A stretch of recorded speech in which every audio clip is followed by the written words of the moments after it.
दोस्तों यहाँ पर हम लोग स्टार्ट करेंगे त्रिभुज चैप्टर को। और अगर आप लोगों ने इससे पहले के चैप्टर नहीं पढ़े हैं तो आप लोग उनको पढ़ सकते हैं, आपको सभी चैप्टरों के प्लेलिस्ट मिल जाएंगी।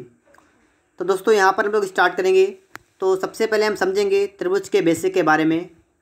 तो चलिए देखते हैं। यहाँ पर सबसे पहले हम बात करेंगे त्रिभुज होता क्या है। ठीक है, तो देखिए त्रिभुज किसे कहते हैं।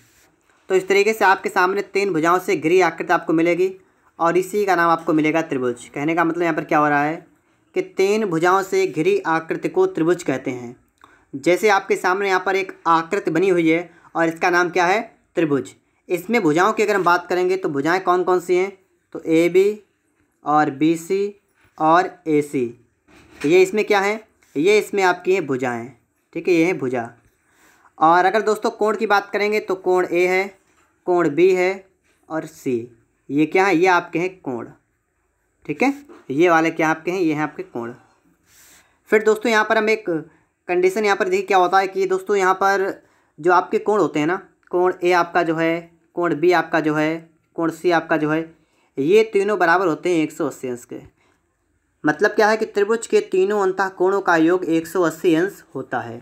ठीक है, इतनी बात आप सभी को क्लियर हो गई होगी। ठीक है, इतनी बात आप सभी लोग समझ पा रहे होंगे। फिर दोस्तों इसके बाद हम देखेंगे आगे कि इसके बाद में हमें क्या क्या भी और सीखना पड़ेगा। तो आपने त्रिभुज को यहाँ पर देख लिया है। त्रिभुज कई प्रकार के होते हैं। ठीक है, भुजाओं के आधार पर होते हैं, कोणों के आधार पर होते हैं। ठीक है, तो देखिए इसके बाद दोस्तों बात करेंगे बहिष्कोण के बारे में। तो उसको पहले आप देख लीजिएगा बहिष्कोण के बारे में। देखिए इस तरीके से आपका बनता है एक त्रिभुज, और त्रिभुज के बाहर तक अगर हम लाइन कर देंगे तो हमारा ये वाला जो बन जाएगा, ये बन जाएगा आपका बहिष्कोण। तो त्रिभुज का जो बहिष्कोण होता है, ये त्रिभुज का जो बहिष्कोण होता है, ये इसके सुदूर स्थित अंतःकोण, मतलब ये वाला कोण और ये वाला कोण, इन दोनों कोणों के योग के बराबर होता है। मतलब अगर ये वाला x ये वाला y है तो आपका बहिष्कोण हो जाएगा x प्लस y। बस ये बात। तो आप लोग ये बात भी समझ पा रहे होंगे कि अगर एक x है एक y है तो आपका मिलके क्या हो जाएगा, x प्लस y। तो बहिष्कोण इस तरीके से होता है। फिर आपको ये तो पता है त्रिभुज कितने प्रकार का होता है। देखिए भुजाओं के आधार पर और कोणों के आधार पर एक होता है समकोण त्रिभुज, न्यून कोण त्रिभुज, अधिक कोण त्रिभुज। और भुजाओं के आधार पर क्या होता है, समबाहु, विषमबाहु, समद्विबाहु। तो इस तरीके से ठीक है इनके प्रकार होते हैं। तो प्रकारों के बारे में ज़्यादा बात नहीं करेंगे हम लोग। हम यहाँ पर थोड़ी सी बात समझेंगे सर्वांगसम के बारे में और समरूपता के बारे में। तो चलिए देखते हैं सबसे पहले सर्वांगसम के बारे में। ठीक है, सर्वांगसम। ठीक है, तो देखिए किस तरीके से आपके कोई दो त्रिभुज होंगे वो सर्वांगसम हो जाएंगे। उसके लिए आपकी क्या क्या कंडीशन होती हैं वो आपको यहाँ पर समझनी है। जैसे आपके सामने यहाँ पर मैं दो त्रिभुज बना रहा हूँ। ठीक है, एक आपका बन रहा है त्रिभुज, इस तरीके से आपका बन रहा है त्रिभुज, और एक बन रहा है आपका इस तरीके से आपका, ठीक, एक और बन रहा है। इनके नाम की अगर हम बात करेंगे तो इसका नाम आपका है ए बी सी और डी ई एफ। ये आपके सामने दो त्रिभुज बने हुए हैं, बिल्कुल सही है। अब सर्वांगसम ये त्रिभुज कब हो जाएंगे, सर्वांगसम कैसे कैसे होते भी वो समझिएगा। तो देखिए सर्वांगसम होने के भी इनमें तीन चीज़ें होती हैं, तीन कंडीशनें होती हैं। कैसे कैसे, एक तो भुजा। ठीक है, मैं आपको यहाँ लिख के दिखा रहा हूँ कौन कौन सी, भुजा भुजा भुजा। कहने का मतलब भुजा भुजा भुजा पर में जो आपकी होती है वो क्या होती है, देखिए कि आपकी ये वाली भुजा जो है इस वाली भुजा के बराबर हो। कहने का मतलब क्या है कि अगर आपकी भुजा ए बी बराबर हो किसके, डी ई के बराबर हो, भुजा ए एफ बी जो है वो डी ई के बराबर हो। दूसरा काम क्या है कि आपका बी सी जो है वो सी ई सी के ई एफ के बराबर हो। कौन सी, बी सी जो है ई एफ के बराबर हो। और तीसरी आपकी ये वाली इसके बराबर हो, मतलब ए सी जो है ये आपके डी एफ के बराबर हो। अगर तीनों भुजाएं आपकी बराबर होती हैं, अगर आपकी तीनों भुजाएं होती हैं बराबर, तो भी आपका क्या हो जाता है, आपका त्रिभुज आपका है ए बी सी, ये आपका त्रिभुज समरूप हो जाएगा, सर्वांगसम। ठीक है, समरूप नहीं, सर्वांगसम। ये सर्वांगसम होगा त्रिभुज किसके, डी ई एफ के। तो पहला पॉइंट आपका यहाँ पर ये हो रहा था। ठीक है, कि अगर आप किसी त्रिभुज की तीनों भुजाएं बराबर हैं तो इसका मतलब वे दोनों त्रिभुज कैसे आपके होंगे, दोनों त्रिभुज आपके सर्वांगसम हो जाएंगे। तो पहली बात आप लोग यहाँ पर समझ पा रहे होंगे, जब तीनों भुजाएं बराबर हों तब त्रिभुज सर्वांगसम हो जाते हैं। दूसरी बात क्या है वे भी समझिएगा आप लोग। दूसरी बात दोस्तों आपकी ये बन रही है कोण भुजा वाली। कैसे, कि आपका कोण हो, ठीक है, और भुजा हो। ठीक है, कोण हो और भुजा हो और कोण हो। कैसा ये है समझिएगा। जैसे आपके सामने यहाँ पर मैं 2 बना रहा हूँ त्रिभुज, इस तरीके से आपके सामने बन गए हैं 2 त्रिभुज। इनका नाम है ABC, इनका नाम है DEF। हम बात करेंगे यहाँ पर क्या है सर्वांगसम है। देखिएगा, मैंने आपसे कहा कोण, कोण का मतलब आपका ये वाला कोण आपका इस वाले कोण के बराबर हो, मतलब कोण B आपका बराबर हो कोण A के। ये वाला कोण आपका इस वाले कोण के बराबर हो, कोण C वाला बराबर हो कोण F के। और ये वाली जो भुजा आपकी है वो इस वाली भुजा के बराबर हो, कौन सी, BC भुजा बराबर है EF के। अगर इस प्रकार से आपको कहीं पर भी कंडीशन दिख रही है कि उसके 2 कोण बराबर हैं, एक भुजा बराबर है, तो भी आप समझ जाइएगा कि ये जो आपके त्रिभुज बन रहे हैं ABC, ये आपका सर्वांगसम है त्रिभुज DEF के। दूसरी कंडीशन ये आपकी थी, पहले में तीनों भुजाएं बराबर होती हैं, दूसरी में आपके 2 कोण 1 भुजा, और तीसरी बात करेंगे हम लोग कि 2 भुजाएं 1 कोण। क्या करेंगे, भुजा कोण भुजा, भुजा कोण भुजा। कैसे, देखिए इस तरीके से आपका, फिर से मैं बना रहा हूँ 2 त्रिभुज, ठीक इस तरीके से आपके बन जाएंगे त्रिभुज। और यहाँ पर देखिए ABC और DEF, और यहाँ पर आपका क्या चलेगा कि भुजा कोण भुजा, ये वाली भुजा इस वाली भुजा के बराबर हो, तो AB बराबर किसके हो जाएगी, AB बराबर DE। ये वाली भुजा आपकी इस वाली भुजा के बराबर हो, कौन सी, AC बराबर हो DF के। ठीक है, देखिए ये वाले ये हो गए, 2 चीज़ें हो गई। और ये वाला कोण आपका जो भुजाओं के बीच वाला कोण जो आपका है इसका बराबर हो, मतलब कोण A बराबर हो आपका कोण D। इस तरीके से अगर आपका कहीं पर बने तो आप समझ जाइएगा कि आपका इस तरीके से आपका त्रिभुज ABC जो है इस सर्वांगसम हो जाएगा त्रिभुज DEF के।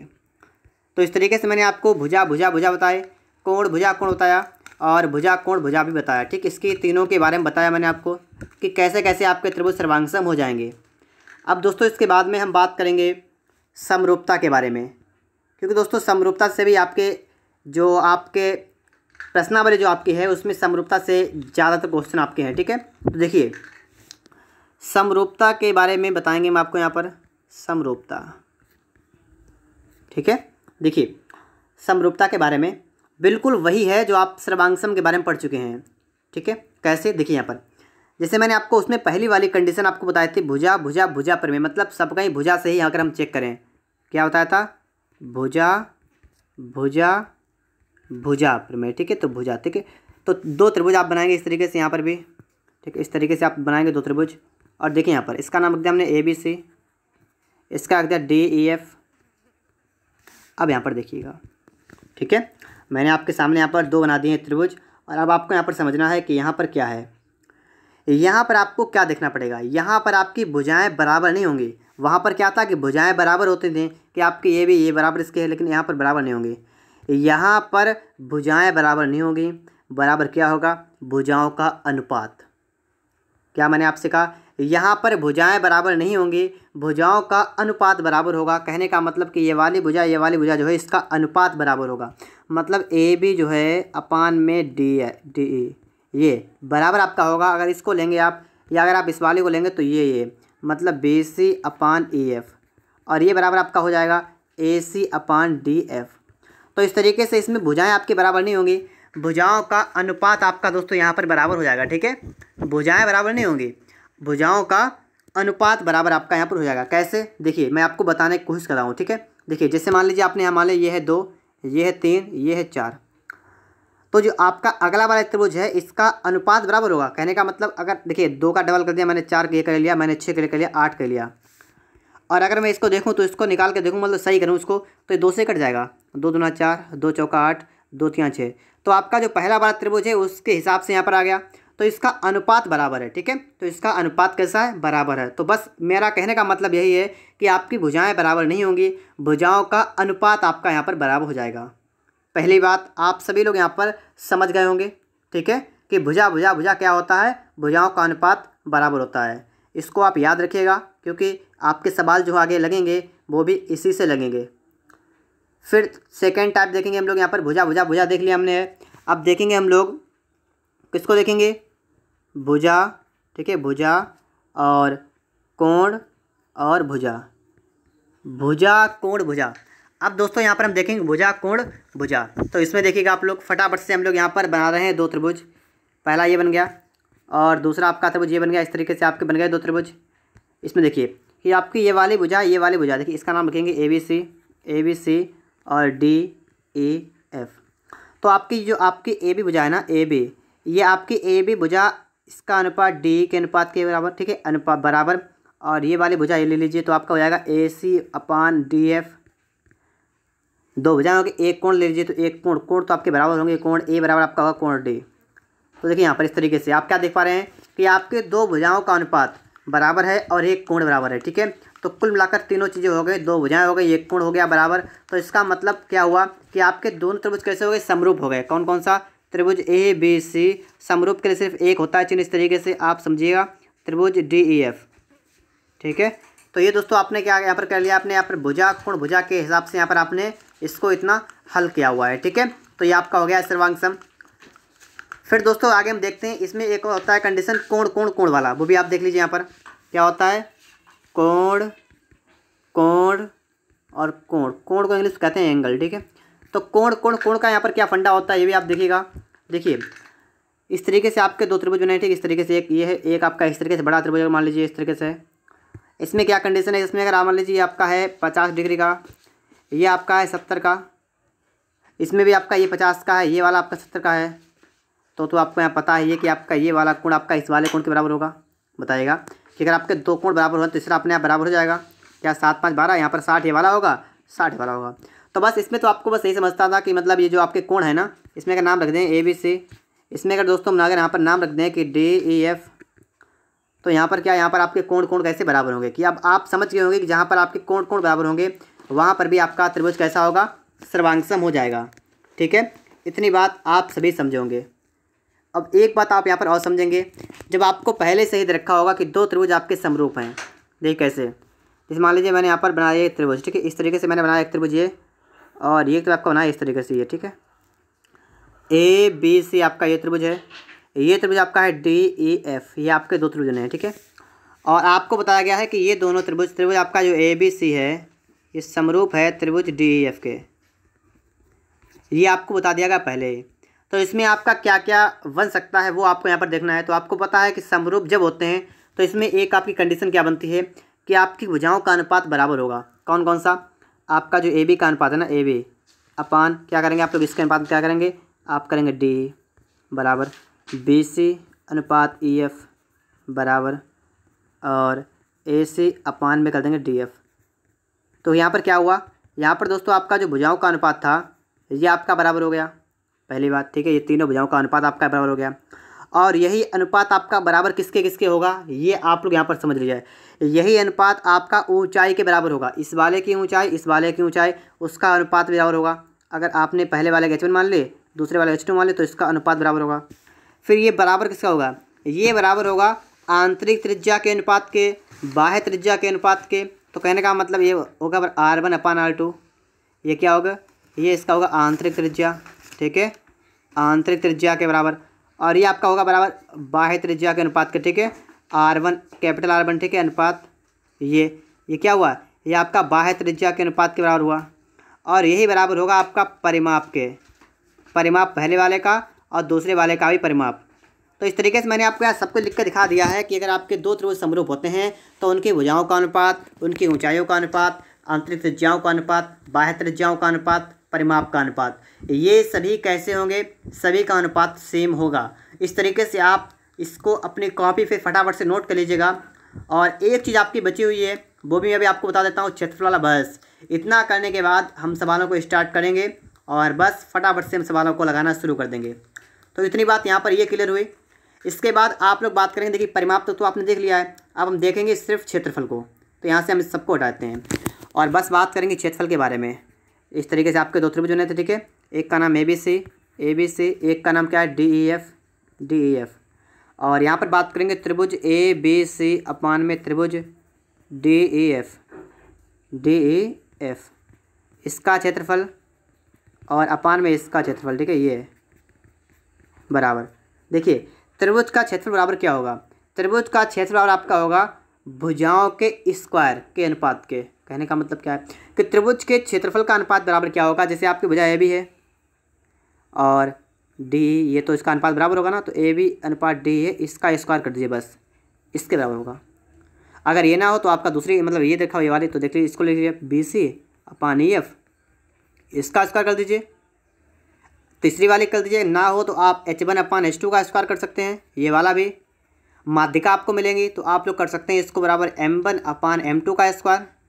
ठीक है, तो इस तरीके से आप पहले इतनी बात को समझ लीजिएगा कि आपके त्रिभुज का क्षेत्रफल का जो आपका अनुपात होगा वो आपकी भुजाओं के अनुपात के स्क्वायर के बराबर हो जाएगा। तो बस इतना बात, आप लोग इतनी बात तो समझ गए होंगे।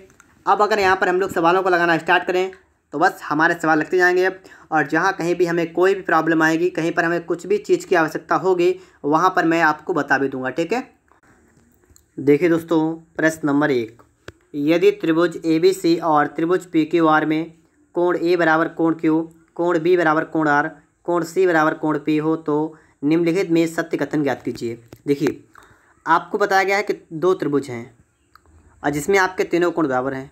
तो देखिए इस तरीके से आपका यहाँ पर है। ठीक है, आपके दो त्रिभुज बन रहे हैं। इस तरीके से आपका बना, एक त्रिभुज ये बन गया है और एक आपका बन गया इस तरीके से ये है, और दोनों में आपसे कहा गया है कि एक का नाम है ABC, एक का नाम है, एक का नाम है PQR। सवाल कर रहा है कोण A बराबर कोण Q, कोण A बराबर, ये वाला जो है आपका, ये बराबर है इस वाले कोण के। ठीक है, पहला।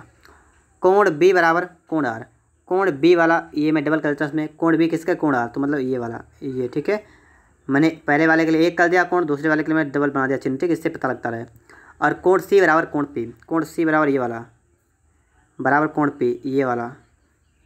तो इस तरीके से आप यहाँ पर देख पा रहे हैं कि आपको यहाँ पर ये बता दिया गया है कि इसमें आपके कोण बराबर हैं।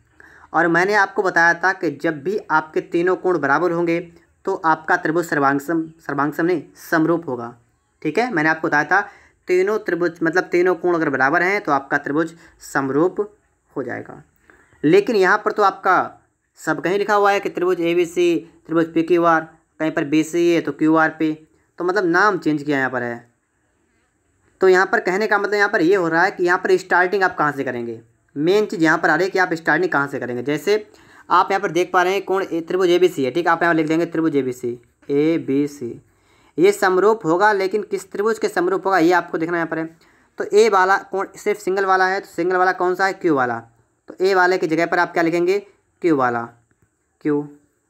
ठीक है, और B वाले की जगह पर, तो B वाला की जगह पर R, तो आप R कर देंगे, और C वाले की जगह पर आप कर देंगे P। तो आपका ये बनेगा त्रिभुज ABC समानुपाती है त्रिभुज QRP के। तो कहाँ पर आपका ऑप्शन नंबर C वाले में आपको यहाँ पर दिख रहा है।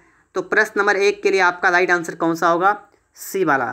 तो पहला सवाल आप सभी लोग लगा चुके हैं, और चलते हैं हम लोग क्वेश्चन नंबर 2 पर। यहाँ पर देखिएगा त्रिभुज ABC समरूप है त्रिभुज DEF के। नोट करते हैं, यहाँ पर है त्रिभुज आपका है ABC और ये समरूप है त्रिभुज किसके, ये समरूप आपका है त्रिभुज DEF के।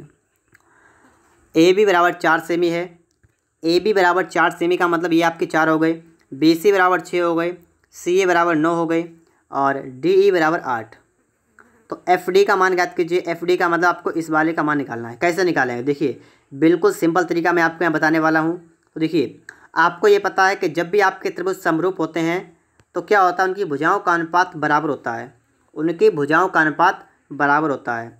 देखिए कैसे निकाल सकते हैं हम लोग यहाँ पर। देखिए जैसे आपको पता है कि अगर आप AB भुजा लिखेंगे तो AB के अपान में क्या लिखेंगे आप लोग, इस वाली भुजा के अपान में ये वाली भुजा कौन सी, DE, और ये आपका बराबर क्या होगा, ये आपका बराबर हो जाएगा AC/DF।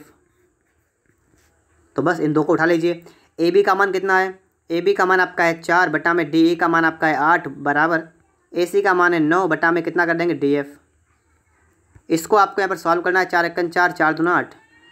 तो देखिए DF आपका जाएगा ऊपर, आपको जाएगा DF बराबर 9 दूना कितना होगा आपका 2 गुणा 9। ठीक है, 2 गुणा 9 कितना आपका होगा 18। तो DF का मान आपका आ जाएगा 18। B वाला आपका यहाँ पर राइट आंसर हो जाएगा। ठीक है, 18 आपका दोस्तों यहाँ पर बन जाएगा बिल्कुल करेक्ट आंसर। अब देखिए इसमें मुझे थोड़ा टाइम लग गया, लेकिन इसको और जल्द कैसे लगा सकते हैं। जैसे यहाँ पर ये वाले भुजा 4 है, ये वाले भुजा 8 है, तो ये क्या हो गया, यहाँ पर 4 से 8 हो गया, इसका डबल हो गया। तो ये वाली भुजा 9 है, तो ये वाली भुजा अगर देखेंगे तो इसका भी डबल कर देंगे, कितना आपको होगा 18।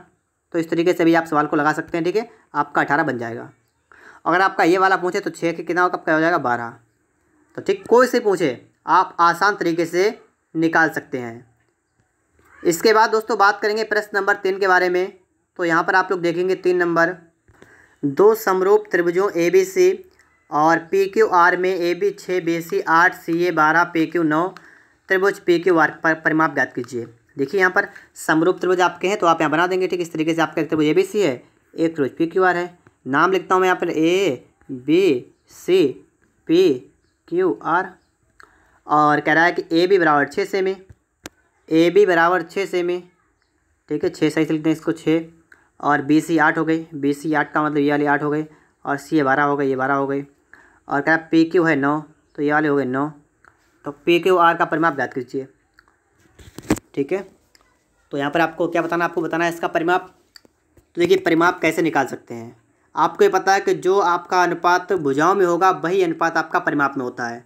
मैंने आपको बताया था कि जो आपका अनुपात भुजाओं में होगा वही आपका अनुपात परिमाप में हो जाएगा। तो क्या करेंगे हम लोग, देखिए तरीके तो बहुत होते हैं, ठीक है, तरीके तो आपके पास बहुत होंगे। तो देखिए यहाँ पर हम सबसे पहले काम करते हैं, हम इस बारे त्रिभुज ABC का निकालते हैं परिमाप। इसका परिमाप निकाल लेते हैं, कितना आएगा देखिए। तो इसका परिमाप आपका निकल आएगा, देखिए 6 + 8 + 12, तो 6 + 8 + 12 कितना होगा बताएगा, 12 8 20 से कितना 26 हुआ। इस वाले का परिमाप आपका 26 हो गया, ठीक है। अब आपको ये पता है, क्या पता आपको ये पता है कि पहले वाले का परिमाप बटा में दूसरे वाले का परिमाप बराबर पहले वाले की भुजा, आप इसके कह लीजिए देखिए AB अपान में कह लेंगे PQ, ठीक है। फर्स्ट सेकंड का मतलब पहले वाले का परिमाप अपान दूसरे वाले का परिमाप। पहले वाले का परिमाप कितना आपका है 26, दूसरे वाले का परिमाप को निकालना है, तो आप इसको सेकंड है जी, कोई दिक्कत वाली बात नहीं होगी। बराबर आपका AB कितना आपका है 6, और PQ कितना है, तो PQ आपका है 9। इसको यहाँ से आप देखेंगे, देखिए 3 से काट दीजिएगा, 3 दूना 6 और 3 तिया 9, और 2 1 2 आपका आएगा 13 बार। देखिए तो आपका यहाँ पर इसकी गुणा कर देंगे तो आपका आएगा, दूसरा वाला आपका आएगा बराबर 13 39। तो सेकेंड वाला तो आपका आ गया 39, का मतलब क्या है कि आपका दूसरे वाले का परिमाप कितना होगा 39। तो इस तरीके से आप लोग सवाल को सॉल्व कर देंगे, ठीक है। अगर आप चाहें तो किसी दूसरे प्रकार से भी आप सॉल्व कर सकते हैं, ठीक है। आपको सभी तरीके बताएं, आप तीनों भुजाओं को निकालें और फिर भी आप यहाँ पर सॉल्व कर सकते हैं। आगे हम बात करेंगे प्रश्न नंबर 4 के बारे में। तो देखिए दोस्तों, PQR में QR के समांतर एक रेखा AB खींची गई है। सबसे पहले आप क्या करेंगे, एक बनाएंगे त्रिभुज जिसका नाम क्या होगा, जिसका नाम आपका होगा PQR, और इसमें क्या किया गया है, QR के समांतर एक रेखा AB खींची गई है। इस तरीके से AB खींची गई है, ठीक है। और कह रहा है PQ को A पर और PR को B पर काटते, बिल्कुल सही इतना है।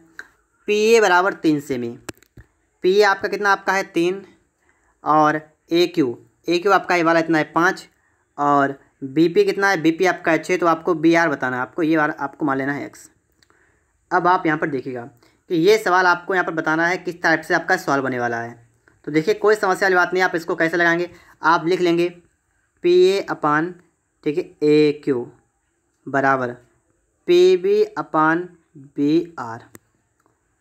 तो क्या करेंगे, आप इसमें मान रखेंगे PA कितना आपका है 3 बटा में आपका AQ कितना है, तो AQ आपका है 5 बराबर, और ये होगा आप 6 बटा X, ये कर देंगे 3 1 3 3 दूना 6 आपका हो जाएगा, और इस कैंची गुणा करेंगे आपका आएगा X बराबर 10। तो X 10 सेमी आएगा, तो आपका ऑप्शन नंबर यहाँ पर, ठीक है, कौन सा होगा, ए वाला बिल्कुल राइट आंसर हो जाएगा, ए वाला बिल्कुल राइट आंसर हो जाएगा। दूसरा तरीका भी आप यहाँ पर देखिएगा, फटाफट से देख लेते हैं। यहाँ पर जैसे आपका 3 से यहाँ पर हुआ 6, तो यहाँ पर 2 गुना हो गया। इस तरीके से यहाँ पर भी क्या करेंगे, इसका 2 गुना कर देंगे, कितना आपका आएगा 10, तो यहाँ पर आपका कितना आ जाएगा 10 आ जाएगा, ठीक है। तो ऐसे भी आप सवाल को सॉल्व कर सकते थे। आगे देखिए यहाँ पर सवाल नंबर 5 को यहाँ पर देखेंगे आप लोग। 5 नंबर आपका यहाँ पर है त्रिभुज XYZ में और XY के समांतर PQ है। बिल्कुल इस टाइप का है जैसा अभी आपका सवाल था। आपका एक त्रिभुज कैसा है, XYZ आपका त्रिभुज है,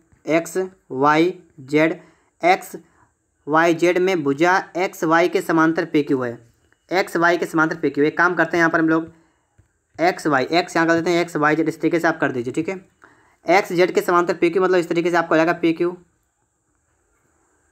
और कराया कि भुजा XZ P पर, सही है, और YZ Q, बिल्कुल सही है, ठीक है। यदि XP 4 है, XP 4 मतलब ये वाली 4 हो गई, और PZ 8 है, ये वाली 8 हो गई, YZ 18 है, YZ का मतलब क्या है, यहाँ से लेकर यहाँ तक ना, ये 18 है, ये वाली यहाँ तक।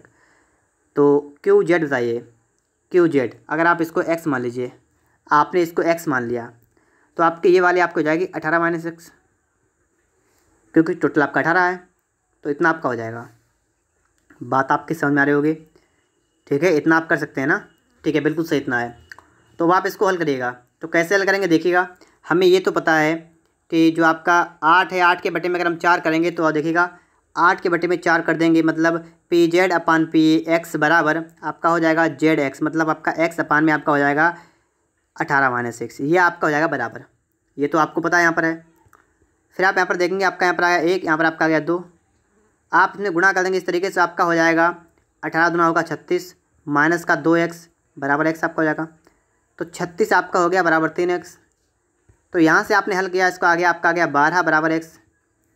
तो आपका x कितना आ गया 12, और आपसे पूछा गया था क्यों जेड आपका 12 से भी होगा, तो सी वाला आपका यहाँ पर बिल्कुल राइट आंसर होगा, ठीक है। सी वाला आपका यहाँ पर बिल्कुल राइट आंसर होगा, कितना होगा आपका 12 से में। चलिए देखते हैं इसके बाद हम लोग प्रश्न नंबर 6 को। तो यहाँ पर आप देखिएगा, ठीक है, सवाल नंबर 6। ये सवाल दोस्तों आपका कह रहा है किसी त्रिभुज की एक भुजा के मध्य बिंदु और दूसरी भुजा के मध्य बिंदु को मिलाने वाली रेखा तीसरी भुजा के क्या हो। देखिए इस तरीके से आपका कोई त्रिभुज है और कह रहा है किसी त्रिभुज की एक भुजा के मध्य बिंदु दूसरी भुजा के मध्य बिंदु, इसका मध्य बिंदु ये, इसका मध्य बिंदु, इसको मिलाने वाली रेखा जो होती है आपकी, ये तीसरी भुजा की कैसी होती है। ये तीसरी भुजा के पहली बात तो समांतर होगी, पहली बात तो क्या होती है, समांतर होती है, और आधी होती है। अगर ये 12 है तो ये आपकी 6 होगी। तो समांतर होती है, आधी होती है, तो इसका मतलब ऑप्शन नंबर आपका यहाँ पर सी वाला राइट आंसर होगा। आप लोग इस प्रॉपर्टी को आप लोग याद रखेंगे हमेशा के लिए, किसी भी त्रिभुज में अगर उसकी भुजाओं के मध्य बिंदु को मिलाकर एक रेखा खींची जाए तो उस रेखा व रेखा जो होती है, ये जो भुजा होती है उस भुजा की आधी होगी और समांतर भी उसकी होगी, ठीक है। तो सी वाला आपका राइट आंसर होगा। यहाँ पर आप देखेंगे सवाल नंबर 7 को, यहाँ पर लिखा है त्रिभुज एबीसी में भुजा बीसी के समांतर रेखा खींची गई है। देखिए त्रिभुज एबीसी का मतलब इस तरीके से आपका बनेगा एक त्रिभुज ए बी सी। इसमें क्या किया गया है, बी सी के समांतर खींची गई कोई रेखा ए बी को 2:3 के अनुपात काटती है। बी सी के समांतर रेखा खींची गई, इस तरीके से आप खींची गई रेखा है। तो ये गलती क्या है, लिखा है बी सी के समांतर को रेखा खींची गई ए बी को क्या करते हैं 2:3 में, मतलब ये अगर आपका 2 है तो ये आपका 3 हो गया, इतनी बांट देती है। आपको नहीं बताया तब बनने वाले पे क्यू, तो इसमें आपको रखा है 2:3 में काटती है। अगर तो भुजा ए सी को किस अनुपात में काटेगी, क्या पूछा गया है, भुजा ए सी को किस अनुपात में काटेगी, मतलब इस वाली भुजा को किस अनुपात में काटेगी, आपसे ये पूछा गया है। अब आप यहाँ पर देखिएगा इस वाले का अनुपात आपका जो ए पी अपान में आपका जो पी बी होगा ना, ये आपका बराबर होगा ए क्यू अपान में क्यू सी, आपको ये तो पता है। तो इसमें आपका 2/3 आपका ये बराबर रहेगा ए क्यू अपान ए क्यू सी। तो आप समझ गए होंगे यहाँ पर कि आपका ये 2 का आपका 2 रहेगा, ये आपका 3 का 3 रहेगा। तो आप समझ गए होंगे यहाँ पर कि आपका अनुपात वही रहेगा कितना, 2:3। तो 2:3 ही आपका यहाँ पर बिल्कुल राइट आंसर बन जाएगा। आगे बात करेंगे हम लोग 7 के बाद 8 नंबर पर। यहाँ पर देखिएगा आप लोग प्रश्न नंबर 8 आपके लिए आ चुका है। यहाँ पर आपको 2 चित्र बने हुए दिख रहे होंगे आपको यहाँ पर। अगर आपको लिखा हुआ ना दिख रहा हो तो आप लोग वीडियो की क्वालिटी को थोड़ा बढ़ा लीजिएगा या अपनी किताब को निकाल के देखिएगा वहाँ पर, ठीक है। देखिए कह रहा है सम्मुख चित्र में दोनों त्रिभुजों में कोणों के मान अंकित हैं और निम्नलिखित में से कौन सा सत्य है। जब कोण वाला सिस्टम आपका होता है तो मैंने आपको बताया था कि आपको एक एक कोण को जो बराबर होता है उसको लिखना है। जैसे आप यहाँ पर देखेंगे आपके 4 हैं, मतलब इसमें सबका आपका ए बी सी है, त्रिभुज ए बी सी, और ये समरूप है। और किसके समरूप होगा, तो ए वाला कोण किसके बराबर है, देखिएगा ए वाला कोण आपका 30 अंश का है और ई वाला भी 30 अंश का है। तो 30 अंश के ए, तो आपका एक ही जगह आएगा ए की कितना आ गया आपका एक जगह आ गया ए। फिर हम बात करेंगे यहाँ पर कि बी वाले के लिए, तो बी वाले के लिए यहाँ पर आएगा, और बी वाला आपका है 90 डिग्री का, तो यहाँ पर डी वाला 90 का है, तो आपका आएगा बी की जगह डी, तो ई डी एफ, तो आपका ये वाला बनेगा, ठीक है, ई डी एफ वाला। ऑप्शन नंबर आपका यहाँ पर बी वाला बन जाएगा। इस तरीके से आप अगर निकालेंगे तो बहुत अच्छी बात है, आप सब सीख जाएंगे। आगे देखेंगे यहाँ पर प्रश्न नंबर 9 को। यहाँ पर देखिएगा सम्मुख चित्र में त्रिभुज पी क्यू आर और त्रिभुज ए बी सी समरूप त्रिभुज हैं, तो वाई का मान ज्ञात कीजिए। आपके समरूप जब त्रिभुज होते हैं तो आपकी भुजाओं का अनुपात बराबर होता है, आपको ये तो पता है। तो यहाँ पे आप देखिएगा आपकी भुजाओं का अनुपात कैसा होगा, बराबर रहेगा। तो आपका जो पी क्यू है और अपान में आप कर देंगे यहाँ पर क्या कर देंगे A B, P Q upon A B बराबर पी आर अपान में आप कर देंगे ए सी। ये आप कर सकते हैं, इसमें आपको कोई समस्या नहीं होगी। पी क्यू आपका है वाई अपान में आप कर देंगे 3, गलत कर दिया मैंने। पी क्यू आपका है वाई और ए बी आपका कितना है 2√3, तो लिखेंगे 2√2, ठीक है, 2√2, और बराबर पी आर आपका है 3, अपान में आप कर देंगे, अपान में आप कर देंगे ए सी, कितना है 2। तो कुल मिलाकर आपका इतना हो जाएगा। यहाँ से आप 2 से आप 2 को कैंसिल करेंगे, आपका आएगा बाय बराबर 3√2। 3√2 मतलब ऑप्शन नंबर आपका यहाँ पर ए वाला बनेगा। ठीक है, 9 नंबर का ए वाला होगा 3√2। आगे देखिए 9 के बाद 10 नंबर को यहाँ पर देखिएगा आप लोग। 10 नंबर आपका है सम्मुख चित्र में त्रिभुज ABC दोनों मतलब सर्वांगसम है। रेखाखंड DE की माप क्या होगी, DE की माप क्या होगी। तो देखिए यहाँ पर क्या करेंगे, आप अपनी कॉपी में देखिएगा, किताब में। ठीक है, किताब में आपको यहाँ पर दिख रहा होगा। ठीक है, यहाँ पर आपको हल्का सा दिख रहा है, पता नहीं दिखा होगा नहीं दिख रहा होगा। ठीक है, तो किताब को निकाल लीजिए। यहाँ पर देखिए ये देखिए आपको 3 और आपको इसके ऊपर AF जो है आप आपको देखिए 1.5 आपको देखिए, तो आपको उतना है DE। मैं आपको यहाँ बना के दिखा देता हूँ। ठीक है, इस तरीके से आपका है, यहाँ पर आपका है इस तरीके से। ठीक है, ये आपका यहाँ पर इस तरीके से आपका है और इसके ऊपर से यहाँ पर भी आपका इस तरीके से यहाँ पर बन रहा है। ठीक है, इस तरीके से आपका यहाँ बन रहा है। यहाँ पर अगर आप देखें, ये आपको देखिए 3, इसका नाम है B, इसका नाम है C, इसका नाम है A और यहाँ पर आपका है D, F, आपका यहाँ पर E। ये आपको देखिए 3, ये देखिए 2.8, ये आपको देखिए 2 और अंदर वाले की बात करेंगे हम लोग तो इसको देखिए आपको 1.5 आपको देखिए और आपको निकालने कौन सी DE का मतलब आपको ये निकालनी है। अब आप यहाँ पर देखिएगा आपका बाहर वाली 3 थे तो अंदर वाली कितनी हो गई 1.5, मतलब क्या हुआ, ये हो गई आपकी आधी। देखिए ये 3 थी तो अंदर हो गई 1.5, तो यहाँ पर 2.8 है तो आपकी अंदर कितनी हो जाएगी, आधी हो जाएगी ना, तो 1.4। तो DE आपकी 1.4 हो गई, आपका C वाला बिल्कुल राइट आंसर बनेगा। ठीक है, 10 नंबर का C वाला 1.4 सेमी। 11 नंबर सवाल आप लोग देखिएगा। आपका सवाल क्या है कि यदि सामने के चित्र में भुजा AB का मध्यबिंदु D और AC का मध्यबिंदु E है तो DE अनुपात BC क्या होगा, DE अनुपात BC। अभी आपने थोड़ी देर पहले पढ़ा था क्योंकि जब यहाँ पर क्या पढ़ा था आपने, किसी त्रिभुज में किन्हीं 2 भुजाओं के मध्य बिंदुओं को मिलाने वाली रेखा तीसरी भुजा के समांतर व आधी होती है। मतलब ये वाले जो है, ये वाले मतलब यहाँ पर जो आपकी BC है ना और जो आपकी DE है, तो DE जो आपकी होगी BC की आधी होगी। तो कंडीशन ये आपकी थी। ठीक है, तो आपका यहाँ पर अनुपात क्या बनेगा, तो क्या कह रहा है कि DE अनुपात BC, तो DE आपका है 1, ये वाला अगर 1 है तो ये वाले आपके 2 है, तो 1:2 का बनेगा। ठीक है, तो आपका ऑप्शन नंबर यहाँ पर B वाला बनेगा। ठीक है, 1:2। आगे देखिएगा आप लोग, यहाँ पर प्रश्न नंबर 12 आपके लिए यहाँ पर आ चुका है और कह रहा है कि 2 समरूप त्रिभुजों के क्षेत्रफल क्रमशः 25 वर्ग सेमी 36 वर्ग सेमी है। तो यदि पहले त्रिभुज की ऊंचाई 5 तो दूसरे त्रिभुज की ऊंचाई बताइए। देखिए ऊंचाई वाला हो चाहे भुजा वाला हो, मैंने आपको बता तो दिया था कि आप क्या करेंगे, आपने पहले वाले त्रिभुज का निकाला क्षेत्रफल, पहले का क्षेत्रफल, और अपान में आप क्या कर देंगे दूसरे वाले का क्षेत्रफल बराबर। अगर आपको जो रखा हो, अगर आपको भुजा रखी तो आप भुजा का स्क्वायर कर देंगे, अगर आपको ऊंचाई रखी तो आप ऊंचाई का कर देंगे स्क्वायर। यहाँ पर क्या करेंगे, लिखेंगे H1/H2 और इसका कर देंगे स्क्वायर, बस इतना सा काम कर देंगे। यहाँ पर एक काम करते हैं हम लोग, यहाँ पर ये लगाते हैं रूट, यहाँ पर भी यहाँ पर लगाते हैं। ठीक है, देखिए पहले वाले का क्षेत्रफल आपका है 25, दूसरे वाले का आपका है 36 और आप इसका क्या लगाएंगे रूट बराबर। यहाँ पर रूट से आपका स्क्वायर कैंसिल होगा, H1/H2, H1 आपका है 5 और H2 आपको निकाल देना है। हल करेंगे, आपका आएगा 5 बटा में आपका आएगा 6 बराबर आपका हो गया 5 बटा में आपका हो गया H2। तो देखिए 5 5 कैंसिल आपका हुआ, H2 कितना आपका आ गया 6। तो आपका 6 सेमी बिल्कुल राइट आंसर होगी। ठीक है, स्क्वायर नहीं लगेगा, सिर्फ 6 सेमी आपका होगा यहाँ पर राइट आंसर। तो इस तरीके से आप लोग सवाल को सॉल्व कर सकते हैं। ठीक है, आगे देखिएगा आप लोग इसके बाद 12 के बाद सवाल नंबर 13 को यहाँ पर देखिएगा।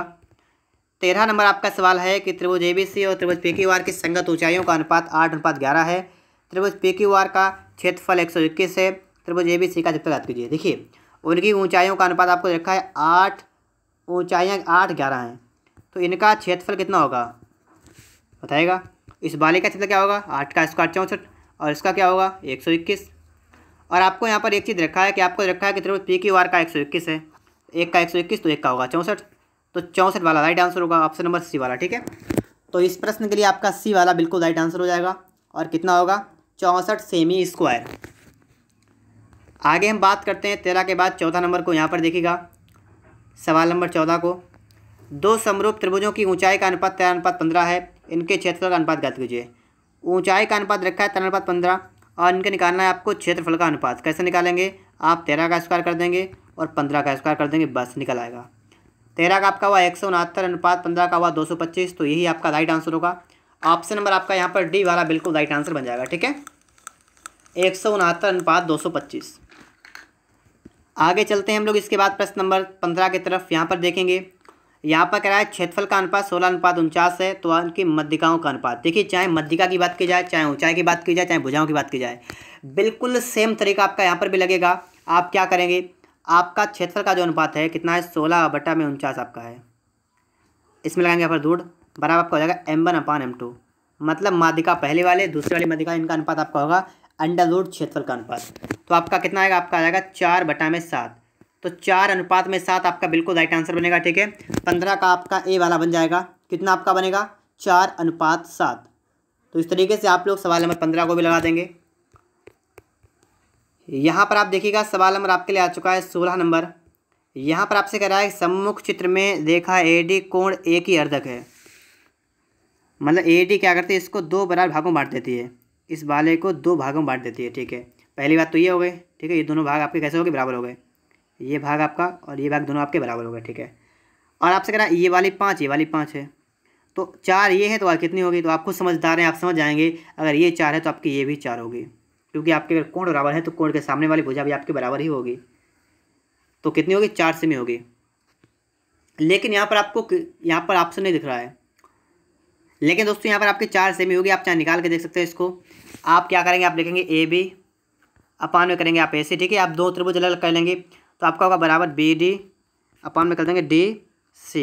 देखिए, AB कितना है 5, AC कितना है 5, BD कितना है 4, यहाँ कर देंगे X। तो ये कट गया आपका 1, तो आपका हो गया X कितना हो गया 4। तो आपका 4 सेमी होगा। ठीक है, तो यहाँ पर आपको नहीं रखा है, कोई बात नहीं है। तो 1 मिनट रुकिएगा, मैं इसको थोड़ा सा इसका सोल्यूशन देखूँ क्या कर रहे हैं ये लोग।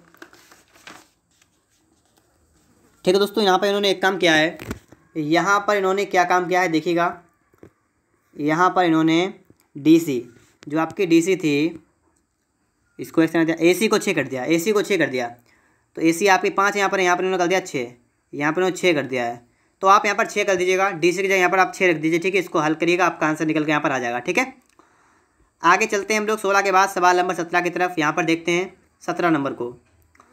त्रिभुज PQR में Q का अर्धक PR को S पर काटता है। त्रिभुज PQR आपका है, पहली बात तो PQR इस तरीके से आपका है PQR, और Q का अर्धक PR को S पर काटता है। आपने Q का क्या आधा आधा, और ये क्या हुआ, ये जो है S पर काटता है। और आपसे कह रहा है PQ बराबर 6, PS बराबर कितनी है 3, ये कह रहा है ना, PQ बराबर 6 सेमी। ठीक है, और कह रहा है कि PS बराबर 3, तो PS कौन सी वाले आपके हो गए, बीच वाले हो गए 3 आपके। ठीक है, ये आपके हुए 3, और SR 5 है। SR का मतलब ये वाले आपके हो गए 5। और क्या कर रहा है यहाँ पर है, यहाँ पर आपसे कह रहा है कि QR माप याद कीजिए। QR का मतलब यहाँ से लेकर आपको यहाँ तक इन सब का आपको मान निकाल देना है। ठीक है, इतना काम आप सभी से कह रहा है। तो इतनी बात आप सभी समझे होंगे। सवाल फिर से पढ़े, क्या कर रहा है, त्रिभुज PQR में कोण Q का अर्धक। ठीक है, थोड़ी सी गलती हो गई, मैंने यहाँ पर P का अर्धक कर दिया। फिर से हम देख रहे हैं, यहाँ पर है आपका त्रिभुज इस तरीके से बनेगा। ठीक है, आपका त्रिभुज बन गया PQR। सवाल इसमें करा है कि Q का अर्धक PR को S पर काटता है, ये वाला बात है, ये वाली बात है। ठीक है, ये S पर काटता है और ये आधा आधा कर दिया। ठीक है, अर्धक मतलब बराबर। अब करा PQ 6 है, PQ है 6, और PS कितनी है 3, और SR कितनी है 5, और QR की माप आपको इसकी माप बता देनी कितनी होगी। तो यहाँ पर आप देखिएगा, जैसे आप यहाँ पर देख पा रहे होंगे यहाँ पर कि ये वाला 3, ये वाले 6 है, तो इस वाले में ये वाली 5 वाली कितनी होगी। यहाँ पर अगर आप देखें इसमें, ठीक है, यहाँ पर अगर आप देखने का यहाँ पर प्रयास करें, तो आप यहाँ पर देख पा रहे होंगे कि जब 3 से आपके वहाँ पर 6 हो गए, तो इसका मतलब क्या हुआ कि 5 से आपके वाले 10 हो जाएगी। ठीक है, इसकी डबल हो जाएगी। तो ऐसे ही आपने यहाँ पर निकाल सकते हैं, कितनी आपकी हो जाएगी 10। तो यहाँ पर आपका C वाला बिल्कुल राइट आंसर बन जाएगा, ऑप्शन नंबर C वाला। आगे देखेंगे सवाल नंबर 18 को। यहाँ पर कह रहा है कि समरूप त्रिभुजों के क्षेत्रफल समानुपाती होते हैं। क्षेत्रफल कैसे, मतलब त्रिभुज ABC का क्षेत्रफल आपका था, और अनुपात त्रिभुज DEF का क्षेत्रफल आपका था, ये बराबर किसके होगा, ये आपका H1/H2 अगर है आपका, तो इसके स्क्वायर के आपका बराबर होगा। अगर आपकी भुजा है AB अपान, ठीक है, जो कुछ भी आपका हो तो उसके बाद आपका होगा, ठीक है, जो कुछ आपके डी एफ टी, ठीक है, इसके बाद आपका हो जाएगा, या आपकी माध्यिका m1/m2 इसके इसका होगा, ठीक है, ये सब आपका बराबर होता है। तो देखिए वर्गों के, माध्यिका और भुजाएं तो सभी होगा, ठीक है। तो ऑप्शन नंबर आपका यहाँ पर डी वाला बन जाएगा। यहाँ पर आप लोग देखेंगे सवाल नंबर 19 को, यहाँ पर कह रहा है कि ए अनुपात ए बी 4:1 है। ए अनुपात ए बी कितना है? 4:1 है। ए बी मतलब ये वाला 4 है तो ये वाला आपका है 1। और आपको बताना है सी एफ 1.5 है, ये 1.5 है, तो ए एफ कितना होगा, ये वाला कितनी होगी, तो आप इसको एक्स मान लेंगे। और आपको तो पता है कि ए ई, ठीक है, ए ई करते हैं और बटा में क्या कर देंगे, बटा में कर देंगे हम लोग ए एफ बराबर, ठीक है, ए बी और बटा में कर देंगे एफ सी। देखिए ए ई कितना है 4, ए एफ कितना एक्स बराबर, ए बी कितना है 1, बटा में कर देंगे 1.5, तो एक्स कितना आपका आएगा 4 गुणा 1.5 कितना हो जाएगा, तो 6। तो 6 से भी आपका ऑप्शन नंबर आपको डी वाले में दिख रहा है। तो इस प्रश्न के लिए आपका राइट आंसर कौन सा होगा, ऑप्शन नंबर डी वाला बिल्कुल राइट आंसर बन जाएगा। यहाँ पर देखेंगे 20 नंबर सवाल को, यहाँ पर कह रहा है कि ए और ए सी का अनुपात 2:1 है। ए ई और ए सी मतलब ये 2 और ए सी ये 1, ये आपका अनुपात रखा है, ठीक है, 2:1 का रखा है। तो कह रहा है ए डी 7 है, ए डी है 7, तो बी डी कितनी होगी, ये आपने एक्स मान ली। तो यहाँ पर वही है, क्या यहाँ पर है कि जैसे आपने यहाँ पर देखा है कि ये हो गया 2 से 7, तो यहाँ पर क्या किया है आपका 2 से 7 हो गया ना, तो यहाँ पर क्या किया, यहाँ पर 3.5 से गुणा कर दिया। तो वही आपका यहाँ पर है, आपका 1 से यहाँ पर x हो गया, तो यहाँ पर भी 3.5 से गुणा करेंगे तो आपका यहाँ पर कितना आएगा, यहाँ पर आपका 3.5 वाला ही आ जाएगा। तो ऑप्शन नंबर आपका यहाँ पर ए वाला बन जाएगा, ठीक है, 3.5 से भी ऑप्शन नंबर आपका यहाँ पर ए वाला बिल्कुल करेक्ट आंसर बन जाएगा। तो 20 नंबर सवाल आपका लग चुका है। आगे हम बात करते हैं सवाल नंबर 21 के बारे में। ए बी सी डी एक समलंब चतुर्भुज है। इस तरीके से आपका एक समलंब चतुर्भुज कितना है, ए बी सी डी है, ठीक है, इस तरीके से आपका समलंब है ए बी सी और डी, और तो ए बी समांतर सी डी के बिल्कुल सही है। ए डी और बी सी के मध्य बिंदु, ए डी और बी सी मतलब ये वाला बिंदु और ये वाला बिंदु पी क्यू है, पी और क्यू है, तो इनको मिला देंगे, इस तरीके से आपका बन जाएगा। अब कह रहा है यदि ए बी 4 है, ये 4 हो गए, और सी डी 7, ये वाले 7 हो गए, तो पी क्यू मापिए, आपको ये वाली बतानी, ये वाली कितनी होगी। देखिए जब भी ऐसी कंडीशन हो कि समलंब चतुर्भुज हो और समलंब चतुर्भुज की आपकी जो भुजाएं आपकी ए डी और बी सी के मध्य बिंदु को आप मिलाएंगे, रेखा बनेगी, वो दोस्तों उसकी लंबाई कितनी होगी, अगर वो निकालना आपको है तो आप क्या करेंगे, आप इन दोनों रेखाओं को, जो आपकी रेखाएं हैं ना ये वाली, आप इन दोनों को जोड़ देंगे तो 7 + 4 कर देंगे, इसका कर देंगे आधा, ठीक है। तो आप क्या करेंगे 11 का बटा में 2 कर देंगे, कितना आपका आएगा 5.5। तो 5.5 बी वाले में आपको दे रखा है। तो इस प्रश्न के लिए आपका जो राइट आंसर बनेगा क्या बनेगा, ऑप्शन नंबर बी वाला, ठीक, कितना बनेगा आपका 5.5। तो बी ऑप्शन आपका यहाँ पर राइट आंसर बन जाएगा। आगे बात करते हैं हम लोग यहाँ पर प्रश्न नंबर 22 के बारे में। तो यहाँ पर आप लोग देखिएगा 22 नंबर आपका कह रहा है कि त्रिभुज पी क्यू आर में और आधार क्यू आर। तो सबसे पहले आप लोग क्या करेंगे, इस प्रकार से बनाएंगे आप लोग एक त्रिभुज, और इसका नाम आपका है पी क्यू आर, और पी क्यू आर में आधार क्यू आर के समांतर एक रेखाखंड ए बी खींचा गया है। इसमें इसके समांतर खींचा गया है एक रेखाखंड, कौन सा, ए बी। और पी क्यू, जो पी क्यू और पी आर को ए बी पर काटता है, बिल्कुल सही है। पी क्यू बराबर 3 ए क्यू, मतलब क्या है यहाँ पर देखिए पी क्यू बराबर 3 ए क्यू। अगर आपका ए क्यू मान लीजिए, आपका आपने 1 मान लिया, तो आपका पी क्यू कितना होगा, 3 गुणा 1 कितना होगा 3। तो यही मतलब है कि आपका पी क्यू है 3 तो ए क्यू है 1। अगर ये वाला आपका 1 है तो आपका यहाँ से लेकर और यहाँ तक ये आपका है 3।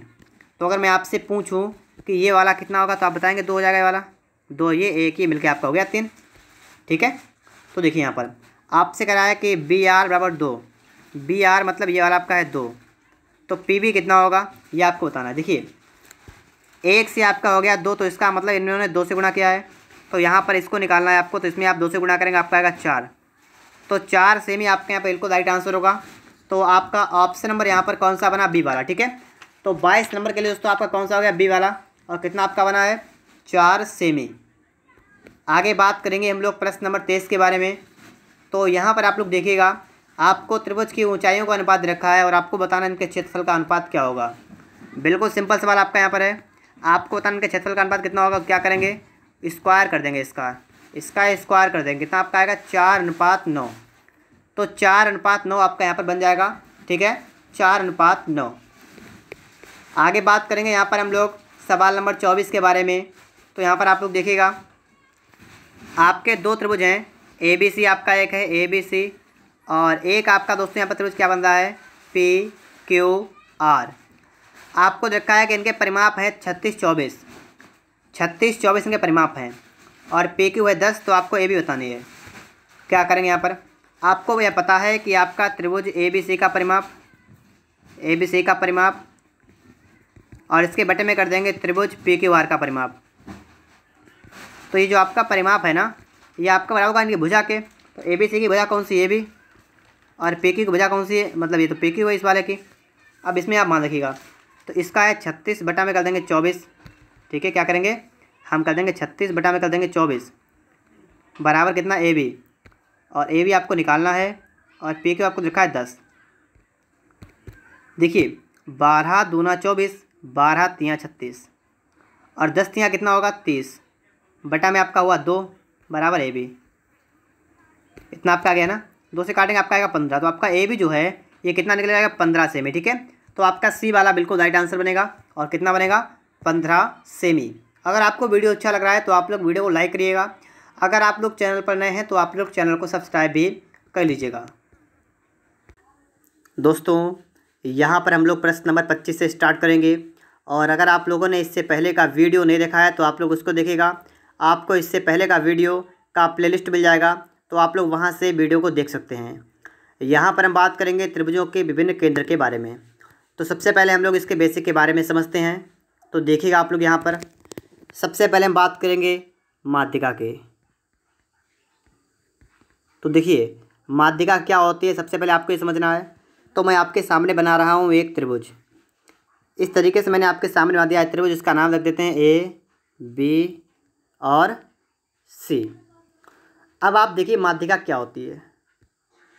जैसे आपका यहाँ पर क्या, आपके यहाँ पर 3 कोण बन रहे हैं, ए बी सी बन रहा है। आप क्या करेंगे, आपने क्या किया यहाँ पर कि आपने देखा कि बी सी यहाँ पर है, बी सी आधार बी सी है। बी सी का मध्य बिंदु मान लीजिए मैंने यहाँ पर मध्य बिंदु है। तो हमने क्या किया, शीर्ष लंब जो आपका कोण यहाँ पर है, कोण, इस कोण से इस शीर्ष ए से इसको मिला दिया मध्य बिंदु को। तो ये जो मैंने एक खींच दिया यहाँ पर है, इसका नाम अगर हम डी रख देते हैं यहाँ पर है, तो ए डी ये क्या हो गई, ये हो गई आपकी माध्यिका। इसने क्या कर दिया, इसने यहाँ पर बी डी और डी सी को अलग अलग कर दिया। इसी तरीके से माध्यिका अगर हम यहाँ पर खींचेंगे तो इस तरीके से खींच देंगे, तो यहाँ पर भी आपका ये अलग हो जाएगा, यहाँ पर ये रख देते हैं, और यहाँ पर हम करके देखते हैं यहाँ पर, ठीक इस तरीके से आपका यहाँ पर आपका हो जाएगा एफ। तो इस तरीके से क्या हुआ कि जब मैंने माध्यिका ए डी खींची तो आपके बी डी और डी सी अलग अलग हो गई, मतलब आधी आधी हो गई, बराबर बिल्कुल। ठीक है, इसी तरीके से आपका ए और ई सी हो गई, और इसी तरीके से आपकी ए एफ और एफ वी बराबर हो गई। ठीक है, पहली बात माध्यिका क्या करती है, माध्यिका आपके जो सामने की भुजा होती है उसको हाफ हाफ कर देती है, मतलब आधा आधा कर देती है। फिर दोस्तों यहाँ पर आप देखेंगे कि ये जो माध्यिकाएँ हैं ये एक बिंदु पर काटती हैं। तो इस बिंदु का नाम क्या है, ये माध्यिकाएँ इस बिंदु पर काटती हैं, इसका नाम क्या है, तो इसको क्या कहते हैं, तो इसको कहते हैं केंद्रक। ठीक है, आप लोग अपनी कॉपी पर इसको नोट करते जाइएगा, क्योंकि इसी से रिलेटिव आपके प्रश्न में यहाँ पर होंगे। ठीक है, तो माध्यिकाएँ जिस बिंदु पर एक दूसरे को प्रतिच्छेद करती हैं उस बिंदु को क्या कहते हैं, तो केंद्रक कहते हैं, या गुरुत्वीय केंद्र। ठीक है, या क्या कहते हैं, या कहते हैं गुरुत्वीय केंद्र या गुरुत्व केंद्र। ठीक है, जो कुछ आपके ऑप्शन में मिल जाए। ठीक है, तो क्या कहते हैं, केंद्रक या गुरुत्व केंद्र। तो यहाँ पर पहले आपने ये बात समझ ली है कि माध्यिका जिस बिंदु पर मिलती हैं उसे क्या कहते हैं, केंद्रक या गुरुत्वीय केंद्र। अपनी कॉपी पर नोट करिएगा और अच्छी तरीके से यहाँ पर आप लोग याद भी कर लीजिएगा। तो पहली बात आप सभी लोगों को समझ में आ गई होगी। यहीं पर हम बात करेंगे दूसरी, यहाँ पर क्या बात करेंगे, यहाँ पर दोस्तों जो आपका त्रिभुज है इसके हमने सभी माध्यिकाएँ खींच ली हैं। तो इसकी माध्यिकाओं की जो लंबाइयाँ हैं वो देखिए, एक तरफ आपकी बड़ी है एक तरफ छोटी है। तो इसका भी आपका अनुपात होता है कि इसकी माध्यिका जब प्रतिच्छेद करती है तो उसके बाद में आपकी लंबाई 2:1 में बढ़ जाती है। मतलब कि जो आपकी माध्यिकाएँ होती हैं इनका अनुपात कितना होता है, जैसे आपने देखा माध्यिका आपकी ये है और यहाँ से आपके यहाँ पर केंद्र आपका है, तो ये वाले 2 होगी तो ये वाली 1 होगी, अगर ये वाले 10 होगी तो ये वाली 5 होगी। बात आप समझ पा रहे होंगे यहाँ पर। तो मैं यही बात आपको बता रहा हूँ कि माध्यिकाएँ जो होती हैं, माध्यिकाओं का अनुपात अगर आपसे पूछा जाएगा कहीं पर भी तो आप बताएंगे 2:1। माध्यिकाएँ हमेशा 2:1 के अनुपात में होती हैं। ठीक है, 2:1। तो दूसरी बात क्लियर होगा आप सभी को। तीसरी बात यहाँ पर यह हुई है कि यहाँ पर आप देख रहे हैं कि आपने जब इसकी सभी माध्यिकाएँ आपने बना दी यहाँ पर, तो यहाँ पर आपके त्रिभुज कितने बन रहे हैं? देखिए 1 2, ठीक है, ये पूरा आपका 2, फिर 3, ठीक है, 3 4 5 6। आपने यहाँ पर देखा जब आपने सभी माध्यिकाओं को मिला दिया तो आपके यहाँ पर 6 त्रिभुज बन रहे हैं। और यहाँ पर कंडीशन क्या है कि त्रिभुज जितने बन रहे हैं, त्रिभुज के क्षेत्रफल जो आपके हैं ये सभी के बराबर हैं। बस तीसरी बात ये थी कि जितने भी आपके यहाँ पर त्रिभुज आपके बन रहे हैं, इन सभी त्रिभुजों के क्षेत्रफल कैसे होंगे? तो सभी त्रिभुजों के क्षेत्रफल बराबर। ठीक है दोस्तों, तो आप सभी के ये बात समझ में आ गई होगी कि आपके जितने भी त्रिभुज बन रहे हैं सभी के क्षेत्रफल भी बराबर होंगे। तो माध्यिका से संबंधित जो भी आपका प्रश्न होगा मैंने आपको यहाँ बता दिया है, जो भी आपके लिए प्रश्न बन सकता है। ठीक है, इतना ही आपकी किताब में यहाँ पर आपको देखने को मिलेगा, तो मैंने आपको इतना क्लियर कर दिया है। अपनी कॉपी पर नोट करिएगा और इसके बाद हम चलते हैं माध्यिका के बाद अगला टॉपिक पढ़ेंगे हम लोग यहाँ पर। तो देखिएगा यहाँ पर अब दोस्तों यहाँ पर हम लोग बात करने वाले हैं लंबार्धक के बारे में। किसके बारे में? लंबार्धक के बारे में। ठीक है, लंबार्धक के बारे में। तो आप देखिए इसके लिए भी सबसे पहले बनाते हैं एक त्रिभुज। इस तरीके से आपका बन जाएगा त्रिभुज। और अब इस त्रिभुज में हम लोग क्या क्या कर सकते हैं, इसका नाम रखेंगे ABC। देखिए यहाँ पर इसका मतलब क्या है, लंब अर्धक, मतलब लंब डालिएगा, सामने वाले भुजा पर लंब डालेंगे और भुजा आधी आधी भी हो जाए। इसका मतलब क्या है कि लंब भी डालिए और आधी आधी भी हो जाए। कहने का मतलब यहाँ पर है कि इस तरीके से आप इसको मिलाएंगे तो यहाँ पर ये वाली भुजा इस वाली भुजा के बराबर भी होगी और यहाँ पर आपका समकोण भी बनेगा। कहने का मतलब ये है, बात समझे आप लोग।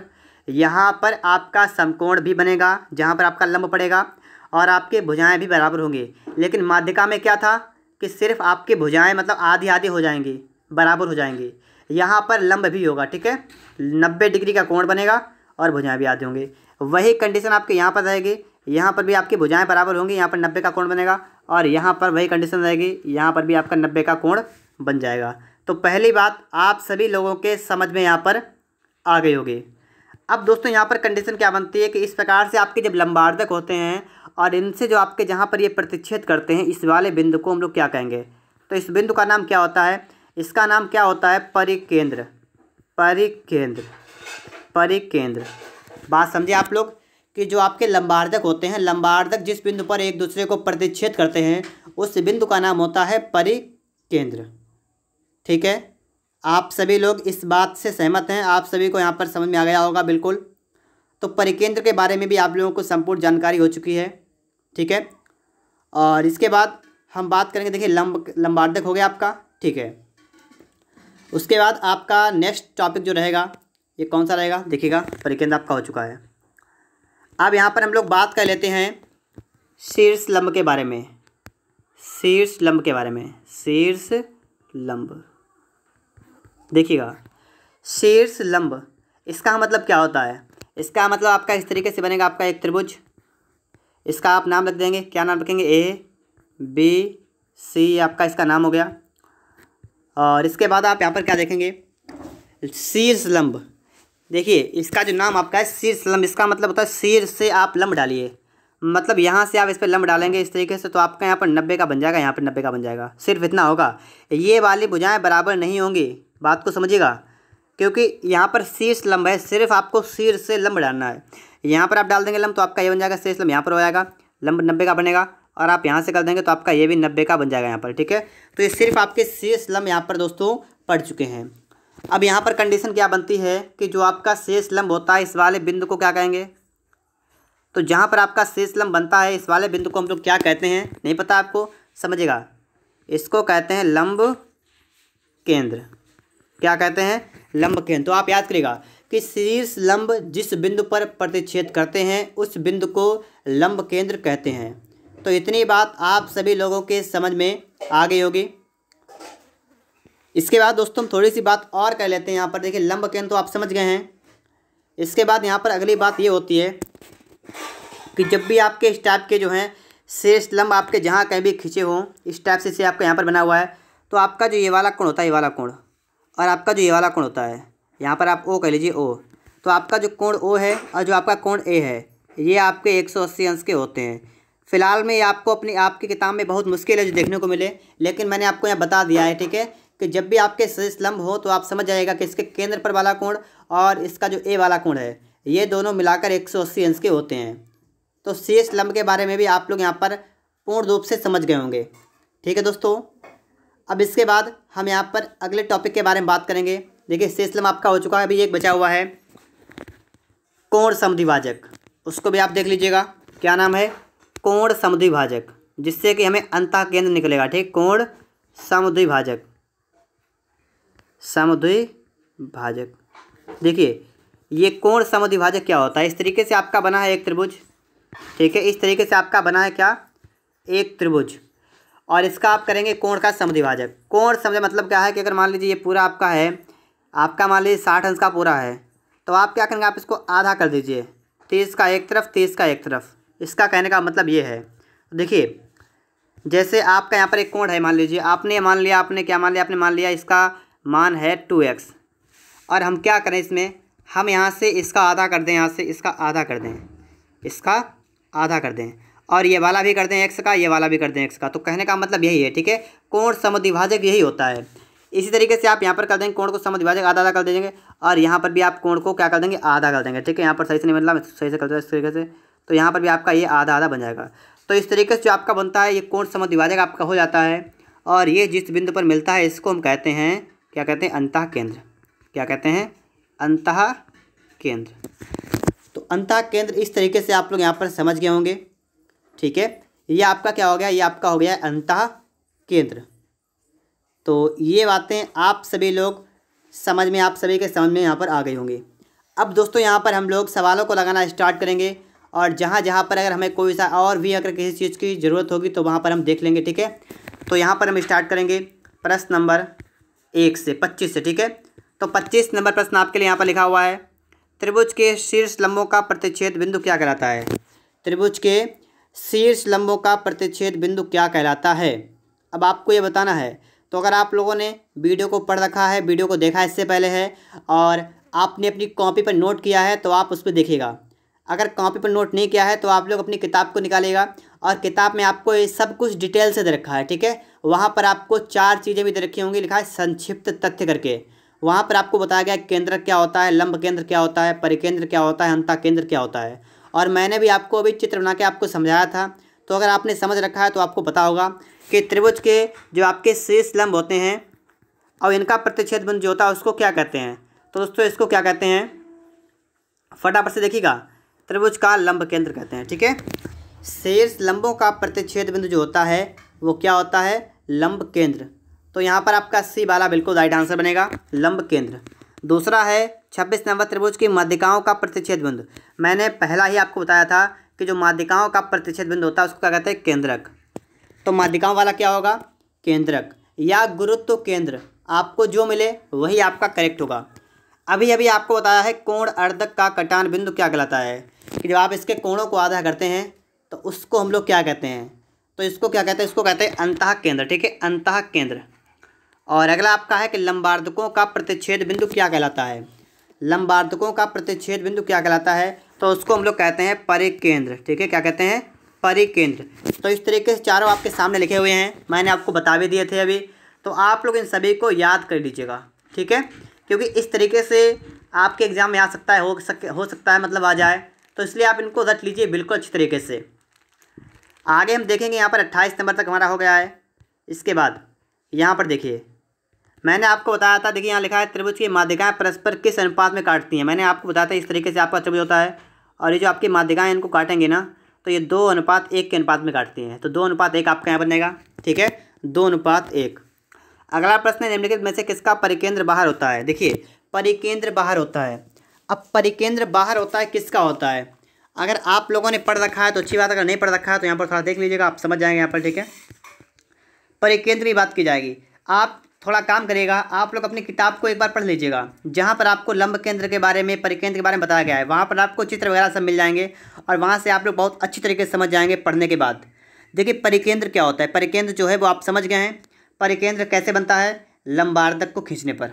लंबार्धक को खींचने पर देखिए न्यून कोण त्रिभुज होता है, इसमें आपका जो आपका परिकेंद्र होता है वो इसके अंदर होता है। पहली बात याद करिएगा, न्यून कोण त्रिभुज होता है, इसमें आपका परिकेंद्र कैसा होता है? इसमें आपका जो परिकेंद्र होता है वो कैसा होता है? वो होता है अंदर। ठीक है, किसमें होता है? ये होता है अंदर। ठीक है, त्रिभुज के अंदर होगा परिकेंद्र। समकोण त्रिभुज अगर आपका है तो समकोण त्रिभुज में जो आपका परिकेंद्र होता है ये कहाँ पर होता है, ये आपका होता है कर्णभुजा पर, ठीक है, ये होता है कर्णभुजा पर, और अधिक कोण में होता है बाहर।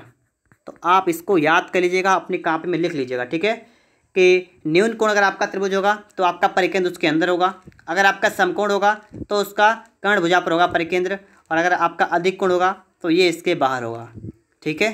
तो यहाँ पर बाहर की बात की गई है तो आपका हो जाएगा अधिक कोण, ऑप्शन नंबर आपका ए वाला, ठीक है दोस्तों। इतनी बात के लिए आप सभी को हुई होगी। आगे देखिए यहाँ पर सवाल कह रहा है समकोण त्रिभुज का परिकेंद्र कहाँ होता है। मैंने अभी आपको बता दिया कि समकोण इस तरीके से होता है आपका, ठीक है, समकोण आपका इस तरीके से होता है, ठीक है, इस तरीके से मैं आपका बना समकोण इस तरीके से आपका होता है, ठीक है, यहाँ इस तरीके से आपका हो गया यहाँ पर समकोण, ठीक है।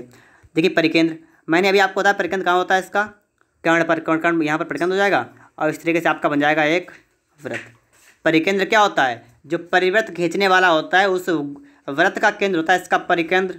तो इस तरीके से आप यहाँ पर देख पा रहे होंगे कि यहाँ पर जो आपका परिकेंद्र है ये कर्णभुजा का मध्य बिंदु हो जाएगा, ठीक है, कर्ण का मध्य बिंदु, क्योंकि यहाँ पर आपका 90 का कोण बनेगा, अर्धवृत्त बिना को समकोण होता है। तो इस तरीके से आप समझ सकते हैं कि समकोण त्रिभुज जो आपका होता है उसका परिकेंद्र उसके कर्ण के मध्य में होता है। यहाँ पर आप देखेंगे सवाल कह रहा है कि समकोण त्रिभुज का लंब केंद्र कहाँ होता है, समकोण त्रिभुज का लंब केंद्र कहाँ होता है। अब यहाँ पर देखिए समकोण त्रिभुज के बारे में बात की जाएगी और लंब केंद्र के बारे में बात की जाएगी। तो समकोण त्रिभुज आपका इस तरीके से होता है समकोण त्रिभुज, और इसका लंब केंद्र की बात करेंगे तो लंब केंद्र इसका सिर्फ ये होता है, ये लंब केंद्र, ठीक है, ये होता है लंब केंद्र, यहाँ पर आपका बढ़ता है लंब, ठीक है। तो लंब केंद्र आपका यही माना जाता है, ठीक है। लंब केंद्र कौन सा, यहाँ पर आपका है लंब केंद्र, जहाँ पर आपके क्या आधार और आपका लंब मिलते हैं वही आपका बनता है लंब केंद्र समकोण त्रिभुज में। तो यहाँ पर बात की गई समकोण त्रिभुज का लंब केंद्र कहाँ होता है, तो समकोण त्रिभुज में त्रिभुज के समकोण बनाने वाले शीर्ष पर होता है, ठीक है, त्रिभुज के समकोण बनाने वाले शीर्ष पर। तो इतनी बात के लिए आप सभी को हो गई होगी। आगे देखिएगा, देखिए दोस्तों 33 नंबर, अधिक कोण त्रिभुज का कौन सा केंद्र त्रिभुज के बाहर स्थित होता है, परिकेंद्र, लंब केंद्र, दोनों या कोई नहीं। तो यहाँ पर आप लोग देखिएगा आपका अधिक कोण कैसा होता है, तो अधिक कोण जो आपका होता है वो 90 से बड़ा होता है। तो इस तरीके से आपका बनेगा, ठीक है, इस तरीके से आप कर सकते हैं इसको। ये आपका जो बना है त्रिभुज, ये आपका बन गया है अधिक कोण त्रिभुज। और बात की जाएगी इसमें कि कौन सी चीज़ बाहर होती है, तो आपने पढ़ा था अभी कि इसका परिकेंद्र कैसा होता है, इसका परिकेंद्र बाहर होता है, तो ये तो क्लियर हो गई। अब लंब केंद्र के बारे में बात करेंगे तो ये भी बाहर होता है, ठीक है, अधिक कोण त्रिभुज का परिकेंद्र और लंब केंद्र दोनों बाहर होते हैं। तो यहाँ पर आपका हो जाएगा दोनों, ठीक है। तो 33 नंबर का आपका क्या बनेगा, दोनों बाहर होते हैं। फिर आप आगे देखिएगा, अगला है किसी त्रिभुज के लंब केंद्र, परिकेंद्र, केंद्रक, अंतः केंद्र उसके अंदर होते हैं। देखिए सब उसके अंदर होता है। तो यहाँ पर देखिए आप लोग, पहला आपका है न्यून कोण, दूसरा आपका अधिक कोण, तीसरा आपका समकोण, चौथा आपका उपयुक्त तीनों। तो देखिए अधिक कोण आप देख चुके हैं कि अधिक कोण में आपका चाहे लंब केंद्र हो चाहे परिकेंद्र, ये देखिए यहाँ पर देखिएगा दोनों बाहर हैं, तो अंदर तो नहीं है, तो आपका बी वाला नहीं हो सकता है। फिर दोस्तों बात करेंगे यहाँ पर समकोण के बारे में और न्यून कोण के बारे में। तो देखिए समकोण में आपने देखा है कि एक कर्ण भुजा पर था, एक समकोण वाली भुजा पर था, तो ये भी नहीं बनेगा, ठीक है। अंदर की बात की गई तो कौन सा होगा, न्यून कोण। न्यून कोण में आपका लंब केंद्र, परिकेंद्र और केंद्रक और अंतः केंद्र ये सभी त्रिभुज के अंदर होते हैं। तो न्यून कोण आपका जो है यहाँ पर बिल्कुल करेक्ट आंसर बन जाएगा। अगला आपका यहाँ पर है कि केंद्रक त्रिभुज की माध्यिकाओं को किस अनुपात में काटता है, विभाजित करता है। तो आप लोग पढ़ चुके हैं माध्यिकाओं को 2:1 में हमेशा विभाजित करता है। कितने में, 2:1 में। यहाँ पर देखेंगे त्रिभुज की माध्यिकाओं का संगामी बिंदु क्या कहता है, तो जहाँ पर आपकी माध्यिकाएँ मिलती हैं वहाँ पर आप कहते हैं गुरुत्व केंद्र या केंद्रक, गुरुत्व केंद्र या केंद्रक। तो ठीक है, इतनी बात आप सभी लोग समझे होंगे। इसके बाद आप आगे देखिए, यहाँ पर देखिएगा 37 नंबर आपके लिए यहाँ पर आ चुका है। आपसे कह रहा है कि ABBCCA के मध्य बिंदु FDE हैं और इससे आपका बन रहा है एक त्रिभुज DEF, और आपसे कहा गया है इसका क्षेत्रफल कितना होगा। तो देखिए दोस्तों यहाँ पर इसका क्षेत्रफल कितना होगा आपको बताना है DEF का। तो ये वाला आपका है DEF, आपको दिख रहा है। जब आपने इसमें मतलब तीनों भुजाओं के मध्य बिंदुओं को मिला दिया है तो आपका एक त्रिभुज बन गया है। और इस त्रिभुज जो आपका बना है ना, ये त्रिभुज आपका सभी त्रिभुजों के क्षेत्रफल के बराबर है इसका भी। तो ये आपके बन गए हैं 4 त्रिभुज। और आपसे कहा गया है कि ये जो आपका पार्ट कौन सा है, आपका त्रिभुज का त्रिभुज DEF, इसका क्षेत्रफल कितना है। तो पूरे का देखिए पूरा है 4, तो 4 में से 1 है। बात को समझिए, क्या है, 4 में से 1 पार्ट इसका है, तो 4 में से 1 पार्ट हो गया और किसका, त्रिभुज ABC का। तो बस समझ लीजिए, सवाल लग गया आपका, 1/4 त्रिभुज ABC। तो इस तरीके से आपका यहाँ पर भी सवाल सॉल्व हो चुका है। आगे देखिए, इसके बाद सवाल नंबर आपके लिए आ चुका है 38 नंबर। किस त्रिभुज के केंद्रक, परिकेंद्र, लंब केंद्र, अंतःकेंद्र परस्पर समपाती होते हैं। समपाती की बात की जाएगी तो देखिए समकोण, समबाहु त्रिभुज, अधिकोण, इनमें से कोई नहीं, तो आपका बनेगा समबाहु त्रिभुज। ठीक है, समपाती किस में होते हैं, समबाहु त्रिभुज में।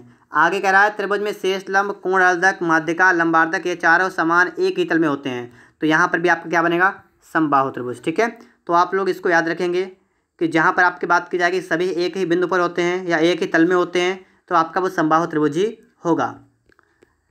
यहाँ पर हम बात करेंगे, कह रहा है कि त्रिभुज के अंतः केंद्र से भुजाओं पर डाले गए लंब को क्या कहते हैं। देखिए, त्रिभुज के अंतः केंद्र से भुजाओं पर डाले गए लंब को, इस तरीके से आपका होता है त्रिभुज। मैं आपको बना के दिखा रहा हूँ पर, इस तरीके से आपका होता है त्रिभुज। और त्रिभुज का अंतः केंद्र आपने मान लिया, यहाँ पर अंतः केंद्र आपका हो गया, तो आपका अंतःवृत्त क्या होगा, तो आपका अंतःवृत्त यही तो होगा ना, आपका अंतःवृत्त यही तो होगा। और आपसे कह रहा है अंतः केंद्र से भुजाओं पर डाले गए लंब, तो अंतः केंद्र ये हुआ। अब इससे अगर आप भुजा पर लंब डालेंगे तो आप ये डालेंगे ना, ये लंब डालेंगे, ये लंब डालेंगे, ये डालेंगे, तो ये क्या होगा, ये वाला इसके केंद्र से परिध को मिला रहा है, तो इसका मतलब ये क्या आपकी, ये आपकी त्रिज्या। तो इसका मतलब है कि अंतःवृत्त की त्रिज्या क्या होगा, कि जो डाला गया लंब आपका है वो अंतःवृत्त की त्रिज्या है। अगला क्वेश्चन आपका है, त्रिभुज के परिकेंद्र से शीर्षों की दूरी क्या कहलाती है। देखिए, परिकेंद्र का मतलब आपका इस तरीके से हो गया कि आपका, ठीक है, इस तरीके से आपका जो बना ये हो गया आपका परिकेंद्र। इसमें आपका यहाँ पर देखिए, मान लीजिए यहाँ पर एक सा केंद्र है, ठीक है, और ये आपका परिकेंद्र, ठीक है, और यहाँ पर कह रहा है परिकेंद्र शीर्षों तक की दूरी, ये वाली दूरी क्या होती है, तो ये है, तो यहाँ पर ये परिधि है इसकी, और इसको मिला रहे हैं, तो ये क्या है, ये आपकी परिवृत्त की त्रिज्या है। क्या है, परिवृत्त की त्रिज्या। इतनी बात क्लियर हो गई है, इसको हटाते हैं हम यहाँ पर। अब देखते हैं हम लोग यहाँ पर 42 नंबर को, समकोण त्रिभुज के परिवृत्त की त्रिज्या कितनी होती है। समकोण त्रिभुज के परिवृत्त की त्रिज्या कितनी होती है। देखिए, ये आपका समकोण हो गया, परिवृत्त की त्रिज्या, परिवृत्त के लिए आपको चाहिए होगा परिकेंद्र, और आपने थोड़ी देर पहले पढ़ रखा है कि इसका परिकेंद्र कहाँ पर होता है, इसका परिकेंद्र यहाँ पर होता है। ठीक है, परिकेंद्र कहाँ पर होता है, इसका जो आपकी कर्ण भुजा होती है उसके मध्य में होता है परिकेंद्र। तो आपसे कहा है कि परिवृत्त की त्रिज्या, अगर आप इसके चारों ओर एक वृत्त बनाएंगे, इस तरीके से आपका एक वृत्त जब बनेगा, तो इसकी त्रिज्या ये हुई, तो ये त्रिज्या क्या हुई, ये जो त्रिज्या है ये पूरे की आधी हुई, तो कर्ण की आधी होगी। ठीक है, कर्ण की आधी यहाँ पर आपकी हो जाएगी। ऑप्शन नंबर आपका यहाँ पर बी वाला बिल्कुल राइट आंसर बन जाएगा। यहाँ पर देखेंगे हम लोग, सवाल कर रहा है कि यदि ओ त्रिभुज ABC का परिकेंद्र है। देखिए, परिकेंद्र है, इसका मतलब इस तरीके से आपका एक वृत्त है, और वृत्त में आपका बना है, इस तरीके से आपका बना है एक त्रिभुज, और फिर आप आगे देखिए क्या कह रहा है, त्रिभुज ABC है, ABC है, O है परिकेंद्र, मतलब यहाँ पर आपका O इस तरीके से आपका परिकेंद्र हो गया। कोण OBC 35 अंश है, OBC मतलब ये वाला कोण है, ये वाला, ये आपका है 35 अंश। ठीक है, कितना है, ये आपका है 35 अंश का आपका है। कोण BAC बताना है, तो पहले आप एक काम करिएगा, यहाँ से आप इस वाले को मिला दीजिए, और आपको बताना है ये वाला कोण। तो अगर आप लोगों ने इससे पहले वाला चैप्टर पढ़ रखा है तो आपको पता होगा कि पहले हमें अगर ये वाला कोण पता लग जाए तो हम वो निकाल सकते हैं। ठीक है, अब आप मुझे ये बताइए कि आप ये वाला कितना होगा, बताइएगा। OCB कितना होगा, ये वाला 35 है, तो आपका ये वाला भी 35 हो जाएगा, पहली बात। फिर हम बात करेंगे कोण BOC कितना होगा, तो BOC बताइए कितना होगा यहाँ पर। तो BOC की बात करेंगे तो आप 180 में से क्या करेंगे, आप 35 को घटा देंगे, आपका निकल आएगा। 180 में से आप 70 को माइनस कर देंगे, आपका आएगा 110। तो आपने ये निकाल दिया है, कितना आ गया आपका 110 आपका निकल के आ गया। ठीक है, कितना आ गया 110 आपका निकल के यहाँ पर आ गया है। लेकिन हम बात करेंगे ये वाला कोण कितना होगा, कोण ABC, कोण BAC, तो ये कितना होगा, ये केंद्र वाले का आधा, तो केंद्र वाले का कर देंगे आधा, कितना आपका आएगा 55 अंश का, कितना आएगा 55 का। तो आपका ऑप्शन नंबर यहाँ पर ए वाला बिल्कुल राइट आंसर बनेगा, और कितना बनेगा 55 डिग्री बनेगा। ठीक है, तो कितना हो गया आपका 55 अंश। आगे देखते हैं हम लोग इसके बाद में। ठीक है, देखिए आगे हम बात करेंगे प्रश्न नंबर 44 के बारे में। तो यदि त्रिभुज ABC त्रिभुज के अंतःवृत्त का केंद्र O है। अब देखिए अंतःवृत्त की बात की गई, इस तरीके से आपका देखिए ये बन जाएगा। ठीक है, अब इसके अंदर आपको बनाना है एक वृत्त, तो इस तरीके से आप बना देंगे एक वृत्त। ठीक, इस प्रकार मैंने बना दिया एक वृत्त है, ये केंद्र हो गया। इसका नाम है ABC, हम लिख देंगे ABC, और O इसका हो गया है केंद्र। आपसे कह रहा है कि कोण कौन सा आपका है, आपका है BOC, मतलब ये वाला आपका कोण है, ये वाला, ये आपको कितना आपका है, ये वाला आपका है 110 अंश। BAC आपको ये बताना है, ठीक है, ये वाला बताना है। अभी आपने देखा था कि आपका आ गया था 55 अंश, आधा हो गया था, लेकिन यहाँ पर ऐसा नहीं होगा, ठीक है, यहाँ पर ऐसा नहीं हो पाएगा क्योंकि यहाँ पर त्रिभुज आपका बाहर है और वहाँ पर आपका त्रिभुज अंदर था, वृत्त के अंदर था, लेकिन वहाँ पर हो गया था, यहाँ पर आप ऐसा नहीं कर पाएंगे। तो अब आप लोग यहाँ पर देखिएगा, मैंने आपको बताया भी था इसके लिए सूत्र, नहीं बताया था मैंने, ठीक है, इसके लिए नहीं बताया था। तो अब आप समझिएगा, जब भी ऐसी कंडीशन आपको यहाँ पर दे रखी हो, जब भी अंतः वृत्त वाला आपको बताया गया हो, इस तरीके से आपकी कंडीशन हो, तो वहाँ पर आपका फॉर्मूला क्या बनता है ये आप लोग यहाँ पर समझिएगा। यहाँ पर बनता है कोण BOC बराबर 90 प्लस कोण A/2। ये आपका फॉर्मूला होता है किस लिए, ये आपका होता है जब आपको पता हो अंतः केंद्र वाले के लिए, ठीक है, अंतः केंद्र। तो आपको यहाँ पर अंतः केंद्र रखा है, तो मैंने आपसे कहा था कि जहाँ पर कोई भी चीज़ छूटी होगी वहाँ पर मैं आपको बता दूंगा। तो यहाँ पर मैंने आपको अंतः केंद्र के बारे में नहीं बताया था, तो आप यहाँ पर देख लीजिएगा कि कोण BOC जो आपका होता है वो 90 प्लस कोण A/2 होता है। तो यहाँ पर देखिए, ये आपका है 110 अंश का, 110 का है बराबर 90 और प्लस कोण A/2 कर देंगे यहाँ पर। तो देखिए आप क्या करेंगे, 90 को माइनस करेंगे तो आपका आएगा 20 बराबर कोण A/2, ये आपका बनेगा। 2 भुज दूना कितना होगा 40, ये आपका होगा कोण A। तो कोण A आपने निकाल दिया, कितना आपका आ गया 40 अंश का। तो ऑप्शन नंबर आपका यहाँ पर B वाला बन जाएगा, ठीक है। कौन सा बनेगा, ऑप्शन नंबर आपका यहाँ पर B वाला बन जाएगा, ठीक है। कितना आएगा आपका 40 डिग्री।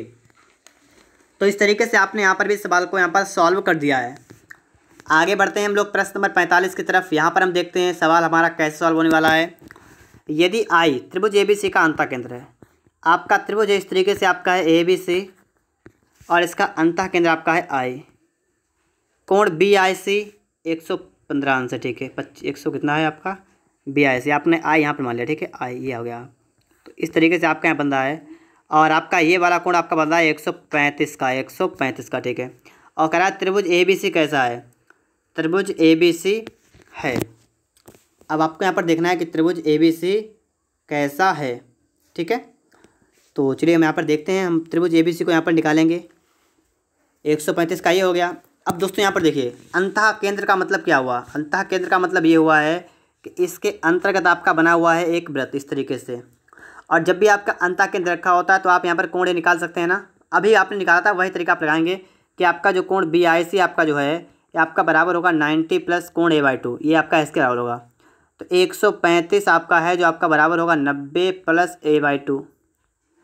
90 इधर आपका आएगा, आपका ये बचेगा 45 बराबर A/2। तो आपका होगा 90 बराबर कोण A। तो आपने यहाँ से निकाला है कि आपका कोण A जो होगा वो 90 का होगा, ये वाला आपका हो जाएगा 90 डिग्री का। अगर आपका किसी भी त्रिभुज में अगर आपका एक कोण समकोण हो तो उसका मतलब वो आपका त्रिभुज समकोण बन जाएगा, पता है आपको ये बात।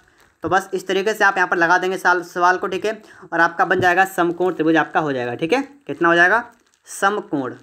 तो इस तरीके से आपका यहाँ पर भी सवाल सॉल्व हो गया है। यहाँ पर देखिए 46 नंबर सवाल कर रहा है, ठीक है, ये भी सवाल बिल्कुल उस टाइप का है। O त्रिभुज का अंतः केंद्र है, इस तरीके से आपका एक त्रिभुज है, त्रिभुज का एक अंतः केंद्र है, इस तरीके से कितना है अंतः केंद्र आपका है O। और क्या कह रहा है त्रिभुज, कह रहा है कि कोण A 30 अंश का है, ये वाला आपका है 30 अंश का। और BOC ज्ञात कीजिए, आपको ये निकालना है, ये वाला कैसे निकालेंगे आप लोग, ये वाला आपको निकालना है ना, ये आपको निकालना है। आपको पता है क्या होता है, कोण BOC आपका होता है बराबर 90 प्लस कोण A/2, ये आपका होता है। देखिए ये आपको निकालना है तो आप क्या करेंगे, लिखेंगे बराबर 90 प्लस A/2 का मतलब 30 का आधा कर दीजिए, कितना 15 आएगा ना। तो 90 15 कितना हुआ 105 डिग्री का। तो 105 अंश आपका बिल्कुल राइट आंसर होगा। ऑप्शन की बात करेंगे आपका यहाँ पर B वाला बनेगा 105 अंश, ठीक है। यहाँ पर आप देखिएगा, यहाँ पर भी सवाल बिल्कुल उस टाइप का है। यहाँ पर कह रहा है अंतः केंद्र, यहाँ पर बात कर दी गई है। तो इस तरीके से आपका बन गया एक त्रिभुज, इसका नाम हो गया आपका ABC। अंतः केंद्र का बारे में बात की, इसका मतलब इस तरीके से आपका बन जाएगा, ठीक है, इस तरीके से आपका बनेगा। और ये अंतः केंद्र आपका है O। कह रहा है D जो है वो त्रिभुज ABC की भुजा BC पर एक बिंदु है और जिससे OD लंब BC है। अब देखिए यहाँ पर कि D इसकी भुजा पर, यहाँ पर कहीं पर D आपका है और D जो है BC भुजा पर है, ठीक है, और जिससे OD लंब है BC पर, इस तरीके से आपके यहाँ पर लंब बन रहा है, लंब ये। और कह रहा है कि कोण BOD 15 अंश है, ये वाला कोण जो आपका बन रहा है ना, कौन सा वाला, मैं भी आपको बता रहा हूँ। देखिए ये वाला, ये जो आपका बन रहा है यहाँ पर, ये वाला आपको देखा है 15 अंश का है, 15 डिग्री का है। ठीक है, और क्या कह रहा है कोण ABC ज्ञात कीजिए, कोण ABC ज्ञात कीजिए। देखिए यहाँ पर इतनी बात तो पहले आप समझे होंगे कि यहाँ पर 15 अंश कौन सा है। ठीक है, अब आप यहाँ पर एक काम कर सकते हैं ना, आप यहाँ से इस वाले को निकाल सकते हैं। ठीक है, इस वाले कोण को आप निकाल सकते हैं यहाँ से। ये कितना आएगा बताइएगा आप लोग, कोण OBD। देखिएगा, एक 15 का है, एक 90 का है, तो आप 180 में से माइनस कर देंगे कितना, 15 + 90, ये आप माइनस कर देंगे। तो 180 में से आप माइनस कर देंगे कितना, आप माइनस कर देंगे 105 को, आपका बचेगा 75 का। तो यहाँ पर जो आपका आ गया ना हाफ, ये इतना, ये आपका आ गया 75 अंश का। ठीक है, आपसे कहा कोण ABC, कोण कौन सा आपको बताना है, ABC। देखिए अंतः केंद्र क्या होता है, अंतः केंद्र कैसा होता है, जैसे आपका इस तरीके से आपका एक त्रिभुज है और आपको क्या करना पड़ेगा, आपका अंतः केंद्र हो जाए तो आपको यहाँ पर जो आपका, ठीक है, जो आपका कोण है ना, आपको इस कोण को आधा आधा करना पड़ेगा। ये वाला अगर आपका x है तो आपका ये वाला भी x होगा, तो आपका जो बनता है वो आपका होता है अंतः केंद्र। आपको ये पता हो गया है कि आपका एक हो गया 75 का, तो अगर आपका ये वाला 75 का होगा तो आपका ये वाला भी 75 का हो जाएगा। तो पूरा कितने का होगा, तो पूरा कोण आपका होगा 150 का। ठीक है, तो ये जो पूरा आपका बनेगा ना यहाँ पर, ये बनेगा आपका 150 अंश का। तो ऑप्शन नंबर आपका यहाँ पर C वाला बनेगा। ठीक है, ऑप्शन नंबर आपका यहाँ पर C वाला बिल्कुल ही राइट आंसर बन जाएगा। आगे हम बात करेंगे प्रश्न नंबर 48 के बारे में। तो यहाँ पर हम लोग देखेंगे कि हमारा सवाल कैसे सॉल्व होने वाला है। एक समकोण त्रिभुज में समकोण के निकटवर्ती भुजाएं 3-4 सेमी लंबी हैं। इस तरीके से आपका एक समकोण त्रिभुज है जिसकी भुजाएं हैं 3-4 सेमी लंबी हैं। इस लिखा है कि लंब केंद्र तथा परिकेंद्र के बीच की दूरी कितनी है, लंब केंद्र और परिकेंद्र के बीच की दूरी। देखिए पहली बात तो ये है कि आपका अगर ये समकोण है तो आपकी भुजा 5 होगी। ठीक है, और कह रहा है लंब केंद्र और परिकेंद्र। आपने दोनों चीज़ें पढ़ी हैं कि परिकेंद्र कहाँ पर होता है, लंब केंद्र कहाँ पर होता है, पढ़ा है या नहीं पढ़ा है, बताइएगा कि लंब केंद्र कहाँ पर होता है और परिकेंद्र कहाँ पर होता है। मैंने आपको दोनों चीज़ें बताई थी थोड़ी देर पहले, तो आपको ये बात पता भी होगी। लंब केंद्र आपका कहाँ पर, ये होगा आपका, यहाँ पर आपका होगा लंब केंद्र। ठीक है, लंब केंद्र। अब परिकेंद्र की बात की जाएगी तो कर्ण का मध्य बिंदु ये होगा आपका परिकेंद्र, ये आपका होगा परिकेंद्र। और आपसे कह रहा है इनके बीच की दूरी, इनके बीच की दूरी के लिए आपको ये वाली भुजा निकालनी, ये वाली, और ये कितनी होगी, ये कितनी होगी। अगर आप इस वाले केंद्र मान के अगर आप इस तरीके से आप अगर एक वृत्त खींचेंगे तो ये क्या होगा, ये इसकी त्रिज्या होगी। तो ये वाले कितनी आएगी, ये आपकी 5 की आधी हो जाएगी। तो कितनी, 2.5। तो 2.5 सेमी दोस्तों यहाँ पर आपका बिल्कुल ही राइट आंसर बन जाएगा। और इस तरीके से आपके यहाँ पर 48 क्वेश्चन थे, मैंने आपको सभी बता दिए हैं। अगर आपको वीडियो अच्छा लगा है तो वीडियो को लाइक करिएगा, चैनल पर नए हैं तो चैनल को सब्सक्राइब भी कर लीजिएगा।